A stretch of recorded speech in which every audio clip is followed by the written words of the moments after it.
দক্ষিণ আফ্রিকার শপিং মলে আগুনে নিহত হয়েছেন ৬ বাংলাদেশি, এর মধ্যে ক্রোকের চরের ৩ জন সহ ৫ জনই নারায়ণগঞ্জের। নিহত পরিবারে চলছে শোকের মাতম। বিস্তারিত জানাতে ক্রোকের চর থেকে সরাসরি যুক্ত হচ্ছেন প্রতিনিধি হাসান মজুমদার। বাবলু, নির্দিষ্ট কোনো কারণ কি জানা গেছে এ পর্যন্ত? আগুন কিভাবে লেগেছে? এছাড়া পরিবার কি কোনো নাশকতার শঙ্কা করছেন কিনা? পরিবারের লোকজন কি বলছেন জানাবেন। অজিমা, দক্ষিণ আফ্রিকার যে দোকানে আগুনে পড়ে যে ৬ বাংলাদেশি নিহত হয়েছেন তার মধ্যে নারায়ণগঞ্জের কোকেরচর এলাকার ৫ জন রয়েছে। আমি এই মুহূর্তে যে পাঁচজনের মধ্যে যে ৩ জন এই এলাকারই রয়েছে, ফাহিম, নূর মোহাম্মদ এবং আপন। আর পাশের যে আলিটেক ইউনিয়নে বাকি দুজনের কথা আমরা জানতে পেরেছি। তো আমি এই মুহূর্তে রয়েছি যে এই এলাকার যেই নূর মোহাম্মদ নাম যে ব্যক্তি দক্ষিণ আফ্রিকার যে আগুনে পড়ে যে নিহত হয়েছেন তার বাড়িতে আমরা রয়েছি। তো এখানকার যারা তার পরিবার তারা তো শোকে স্তব্ধ রয়েছে।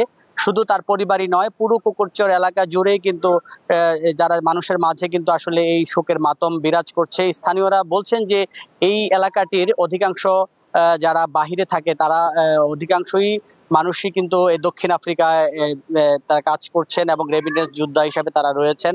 এবং আমরা এই স্থানীয় যারা রয়েছে তাদের সাথে কথা বলেছিলাম। তারা যে বিষয়টি বলছে যে আসলে কি কারণে আগুন লেগেছে, দুর্বৃত্তরা কি আগুন লাগিয়ে দিয়েছে না কি কারণে এই দক্ষিণ আফ্রিকার এই আগুনের ঘটনা ঘটেছে, এইটা আসলে তারা নিশ্চিতভাবে বলতে পারছে না। তবে পরিবারের মানুষ যেটি দাবি করেছেন যে তারা বলছেন যে একেবারেই নাকি তারা যেমন শুনেছেন যে আগুনে তাদের লাশ একেবারে পুড়ে ছাই হয়ে গিয়েছে। তারা আসলে তাদের যেই লাশের যে দেহাবশেষ সেটি কিন্তু তারা আসলে ফেরত চাইছেন এবং সেই জন্য তারা সরকারের কাছে দাবিও তুলেছেন। আমরা একটু এখানকার সাধারণ মানুষের সাথে একটু কথা বলতে চাই যে আসলে আপনারা কি জানেন এই এলাকার যে ৩ জন নিহত হয়েছে, সব ৫ জন মারা গিয়েছে, এই ব্যাপারে জানতে চাচ্ছি।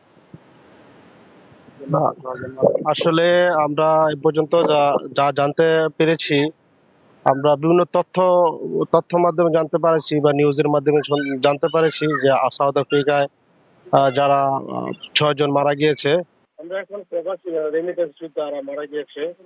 তো আমরা চাচ্ছি সরকারের পক্ষ থেকে ৩ জন, একজন হচ্ছেন। আপনাদের দাবিটা কি? আমরা এখন তো আমরা চাচ্ছি সরকার পক্ষ থেকে যদি কোনো সাহায্য সহযোগিতা করা যায় আপনাদের মাধ্যমে। কারণ আমরা রেমিটেন্স যোদ্ধা, আমাদের তো আর কিছু নাই। এখন আমাদের ফ্যামিলি লিস হয়ে গেছে। ফ্যামিলি এখান থেকে আর বাইরে গেছে ফ্যামিলিকে ভালো রাখার জন্য। এখন ফ্যামিলিতে যারা আছে সন্তান, তারা এখন কোথায় যাবেন?